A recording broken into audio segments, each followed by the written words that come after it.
ఆకాశవాణి ప్రాంతీయ వార్తలు చదువుతున్నది కిడాంబి కృష్ణవేణి. ముందుగా ముఖ్యాంశాలు. పీవీటీజీ గిరిజన బృందాల పరిపూర్ణ సంక్షేమం కోసం పీఎం జనజాతీయ ఆదివాసీ న్యాయ మహా అభియాన్ నూతన పథకాన్ని ప్రధానమంత్రి నరేంద్ర మోదీ ప్రారంభించారు. స్వాతంత్ర్య ఉద్యమంలో గిరిజనులను విప్లవం వైపు నడిపించిన నాయకుడు బిర్సా ముండా అని గవర్నర్ అబ్దుల్ నజీర్ పేర్కొన్నారు. పల్నాడు జిల్లా అభివృద్ధి కోసం వరికపూడిసెల ఎత్తిపోతల పథకం పనులకు ముఖ్యమంత్రి వైఎస్ జగన్మోహన్ రెడ్డి శ్రీకారం చుట్టారు. క్రికెట్ ప్రపంచ కప్ తొలి సెమీఫైనల్ మ్యాచ్లో భారత్ 398 పరుగుల భారీ లక్ష్యాన్ని న్యూజిలాండ్ ముందుంచింది. ప్రధానమంత్రి నరేంద్ర మోదీ మన్ కీ బాత్ మనసులోని మాట కార్యక్రమం 107వ సంచిక ఈ నెల 26న ప్రసారం కానుంది. వార్తల్లోని వివరాలు. 3వ జనజాతీయ గౌరవ దివస్ సందర్భంగా దాదాపు 7,200 కోట్ల రూపాయల విలువైన బహుళ అభివృద్ధి ప్రాజెక్టులకు ప్రధానమంత్రి నరేంద్ర మోదీ శంకుస్థాపన చేసి దేశానికి అంకితం చేశారు. జార్ఖండ్లోని కుంటి జిల్లాలో ఏర్పాటు చేసిన సభలో మాట్లాడుతూ వికసిత్ భారత్ సంకల్ప యాత్ర ద్వారా లబ్దిదారులందరికీ అవగాహన కల్పిస్తామని పేర్కొన్నారు. దాదాపు 28 లక్షల జనాభా కలిగిన 220 జిల్లాల్లోని 22,544 గ్రామాల్లో నివసిస్తున్న 18 రాష్ట్రాలు, 75 కేంద్రపాలిత ప్రాంతాలు పీవీటీజీలకు ఈ మిషన్ ప్రయోజనం చేకూరుస్తుందని వ్యాఖ్యానించారు. అలాగే 18,000 కోట్ల రూపాయల విలువైన ప్రధానమంత్రి కిసాన్ పథకం 15వ విడతను ప్రధానమంత్రి విడుదల చేశారు. దేశవ్యాప్తంగా 11 కోట్ల మందికి పైగా రైతులకు 2.61 లక్షల కోట్ల రూపాయలకు పైగా అందించామని ప్రధాని పేర్కొంటూ दशकों तक हमारे देश में सामाजिक न्याय न जाने रोज सुबह शाम इसके गीत तो बहुत गाए, बयानबाजी बहुत होती रही. सच्चा सेक्युलरिज्म तभी आता है जब देश के किसी भी नागरिक के साथ भेदभाव की सारी संभावनाएं खत्म हो जाए. सामाजिक न्याय का भरोसा तभी मिलता है जब सबको बराबरी से, समान भावना से सरकारी योजनाओं का लाभ मिले. గిరిజనుల సమగ్ర అభివృద్ధికి కేంద్ర రాష్ట్ర ప్రభుత్వాలు చిత్తశుద్దితో పనిచేస్తున్నాయని రాష్ట్ర గవర్నర్ అబ్దుల్ నజీర్ అన్నారు. ఈరోజు అల్లూరి సీతారామరాజు మన్యం జిల్లా అరకులోయ మండలంలో జరిగిన 3వ జనజాతీయ గౌరవ దివస్ హమారా సంకల్ప్ వికసిత్ భారత్ కార్యక్రమంలో ఆయన ముఖ్య అతిథిగా పాల్గొన్నారు.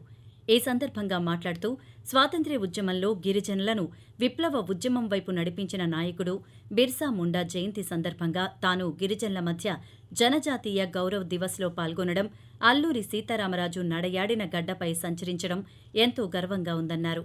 గిరిజనుల అభ్యున్నతికి ప్రభుత్వం కట్టుబడి ఉందని గవర్నర్ పేర్కొన్నారు. పల్నాడు జిల్లా అభివృద్ధి కోసం వరికపూడిసెల ఎత్తిపోతల పథకం పనులకు ముఖ్యమంత్రి వైఎస్ జగన్మోహన్ రెడ్డి శ్రీకారం చుట్టారు. ఈరోజు మాచర్ల వద్ద వరికపూడిసెల ఎత్తిపోతల పథకం పనులకు శంకుస్థాపన చేశారు. అనంతరం బహిరంగ సభలో ముఖ్యమంత్రి మాట్లాడుతూ ఈ ప్రాజెక్టు పనులను దశలవారీగా మాచర్ల, వినుకొండ, ఎర్రగొండ పాలెంలలో చేపడతామని తెలిపారు.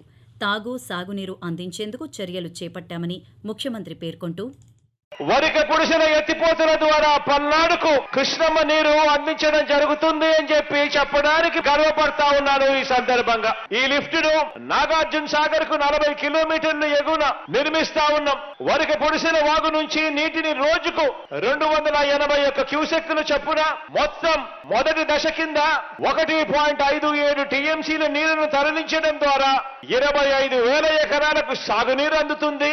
20,000 మంది జనాభాకు త్రాగునీరు అందించే కార్యక్రమానికి ఈ లిఫ్ట్ ద్వారా మంచి జరుగుతుంది. ఆకాశవాణి ప్రాంతీయ వార్తలు వింటున్నారు.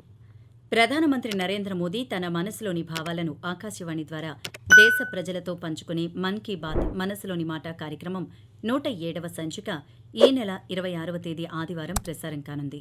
ఈ కార్యక్రమం ఆకాశవాణి, దూరదర్శన్ నెట్వర్క్ అంతటా ప్రసారమవుతుంది. మన్ కీ బాత్ కార్యక్రమానికి ప్రజలు తమ సూచనలు, సలహాలను అందజేయాలని ప్రధానమంత్రి కోరారు. ప్రజలు తమ స్వర సందేశాలను 18001178000 అనే నెంబర్కు ఈ నెల 24వ తేదీ వరకు పంపించవచ్చు. దక్షిణ బంగాళాఖాతంలో ఏర్పడిన తీవ్ర అల్పపీడనం ఈరోజు వాయుగుండంగా మారిందని, రేపు తీవ్ర వాయుగుండంగా మారే అవకాశం ఉందని అమరావతిలోని భారత వాతావరణ కేంద్రం తెలిపింది. దీని ప్రభావంతో రానున్న 2 రోజుల్లో ఉత్తర కోస్తాంధ్ర, యానాంలలో తేలికపాటి నుంచి మోస్తరు వర్షాలు, ఉరుములతో కూడిన జల్లులు కొన్ని చోట్ల కురిసే అవకాశం ఉందని వాతావరణ కేంద్రం వెల్లడించింది.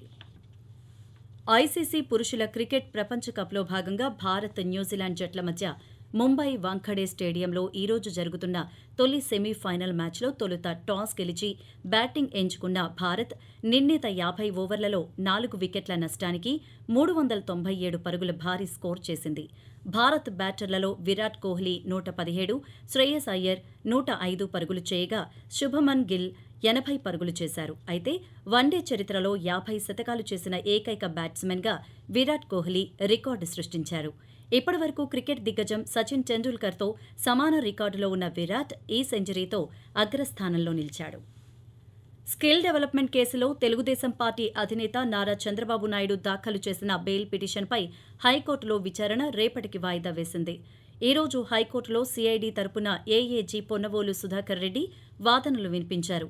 మరోవైపు చంద్రబాబు కంటి ఆపరేషన్, ఆరోగ్య పరిస్థితి వివరాలను ఆయన తరపు న్యాయవాదులు హైకోర్టుకు సమర్పించారు. వైద్యుల సూచనల మేరకు నివేదికను మెమో ద్వారా కోర్టుకు అందజేశారు. విజయవాడ శ్రీ దుర్గా మల్లేశ్వరస్వామి దేవాలయం ఘాట్ రోడ్డు పటిష్టతపై ఈరోజు విజయవాడలోని ముఖ్యమంత్రి క్యాంపు కార్యాలయంలో ప్రభుత్వ ప్రధాన కార్యదర్శి డాక్టర్ కెఎస్ జవహర్ రెడ్డి సంబంధిత శాఖల అధికారులతో సమీక్షించారు. ఈ సమావేశంలో దేవాదాయ శాఖ కమిషనర్ ఎస్ సత్యనారాయణ, ఎన్టీఆర్ జిల్లా collector S Dillirao, Vijayawada police commissioner Kanthi Rana Tata ఇతర అధికారులు పాల్గొన్నారు. తొలి విడత సామాజిక సాధికార బస్సు యాత్ర విజయవంతమైందని వైఎస్సార్ కాంగ్రెస్ పార్టీ ఉత్తరాంధ్ర సమన్వయకర్త వైవి సుబ్బారెడ్డి పేర్కొన్నారు. విశాఖపట్నంలో ఈ రోజు ఆయన పాత్రికేయులతో మాట్లాడుతూ 175 నియోజకవర్గాల్లో ఈ నెల 30 వరకు రెండో విడత బస్సు యాత్ర జరగనుందని తెలిపారు. కేంద్ర ప్రభుత్వం అమలు చేస్తున్న సంక్షేమ పథకాలపై ప్రజలకు అవగాహన కల్పించేందుకు వికసిత్ భారత్ సంకల్ప యాత్రను విజయవంతం చేయాలని భారత ప్రభుత్వ ఆర్థిక వ్యవహారాల మంత్రిత్వ శాఖ సంయుక్త కార్యదర్శి సాల్మన్ ఆరోగ్య రాజ్ అన్నారు. ఈ రోజు విశాఖపట్నంలో వికసిత్ భారత్ కార్యక్రమం ఏర్పాట్లపై అధికారులతో ఆయన సమావేశమయ్యారు. ఈ సందర్భంగా మాట్లాడుతూ ప్రధానమంత్రి జీవన్ జ్యోతి యోజన, సురక్ష బీమా యోజన, పోషణ్ శక్తి నిర్మాణ అభియాన్, జన్ధన్ యోజన చేతి వృత్తిదారుల వివరాలను ప్రచార వాహనం ద్వారా ప్రజలకు అవగాహన కల్పించనున్నట్లు వివరించారు. గ్రంథాలయాలను సందర్శించి పుస్తకాలు చదవడాన్ని ప్రతి ఒక్కరూ అలవాటుగా చేసుకోవాలని ఎన్టీఆర్ జిల్లా సంయుక్త collector doctor P Sampath Kumar అన్నారు. ఈ రోజు స్థానిక ఠాగూర్ స్మారక గ్రంథాలయంలో అధికారులతో కలిసి పుస్తక ప్రదర్శనను ఆయన ప్రారంభించారు. ఈ సందర్భంగా మాట్లాడుతూ నేటి కాలంలో సాంకేతికత ఎంత అభివృద్ధి చెందినా పుస్తకానికి ఆదరణ తగ్గలేదని పేర్కొన్నారు. కార్తీక మాసంలో పంచారామ క్షేత్రాలను దర్శించుకునే పంచారామ అయ్యప్ప భక్తులకు శబరిమలకు ఈ నెల 19 నుంచి 2024 జనవరి 20వ తేదీ వరకు ప్రత్యేక బస్సు సర్వీసులు నడుపుతున్నట్లు శ్రీకాకుళం జిల్లా ప్రజా రవాణా శాఖ అధికారి విజయ్ కుమార్ ఒక ప్రకటనలో తెలిపారు. వేదాలు, పురాణాలు, ఇతిహాసాల మీద దృష్టి పెట్టేలా యువతను ప్రోత్సహించాల్సిన బాధ్యత తల్లిదండ్రులు, ఉపాధ్యాయులదేనని రచయిత, వక్త జంజాల శరత్ బాబు అన్నారు. తిరుమల తిరుపతి దేవస్థానం ఆధ్వర్యాన ధర్మ ప్రచార పరిషత్ పలు ఆలయాల్లో ఆధ్యాత్మిక ప్రవచనాలు నిర్వహించింది. ప్రాంతీయ వార్తలు ముగించే ముందు ముఖ్యాంశాలు మరోసారి. పీవీటీజీ గిరిజన బృందాల పరిపూర్ణ సంక్షేమం కోసం పీఎం జనజాతీయ ఆదివాసీ న్యాయ మహా అభియాన్ నూతన పథకాన్ని ప్రధానమంత్రి నరేంద్ర మోదీ ప్రారంభించారు. స్వాతంత్ర్య ఉద్యమంలో గిరిజనులను విప్లవం వైపు నడిపించిన నాయకుడు బిర్సా ముండా అని గవర్నర్ అబ్దుల్ నజీర్ పేర్కొన్నారు. పల్నాడు జిల్లా అభివృద్ధి కోసం వరికపూడిసెల ఎత్తిపోతల పథకం పనులకు ముఖ్యమంత్రి వైఎస్ జగన్మోహన్ రెడ్డి శ్రీకారం చుట్టారు. క్రికెట్ ప్రపంచ కప్ తొలి సెమీఫైనల్ మ్యాచ్లో భారత్ 398 పరుగుల భారీ లక్ష్యాన్ని న్యూజిలాండ్ ముందుంచింది. ప్రధానమంత్రి నరేంద్ర మోదీ మన్ కీ బాత్ మనసులోని మాట కార్యక్రమం 107వ సంచిక ఈ నెల 26న ప్రసారం కానుంది. ఆకాశవాణి ప్రాంతీయ వార్తలు ఇంతటితో సమాప్తం.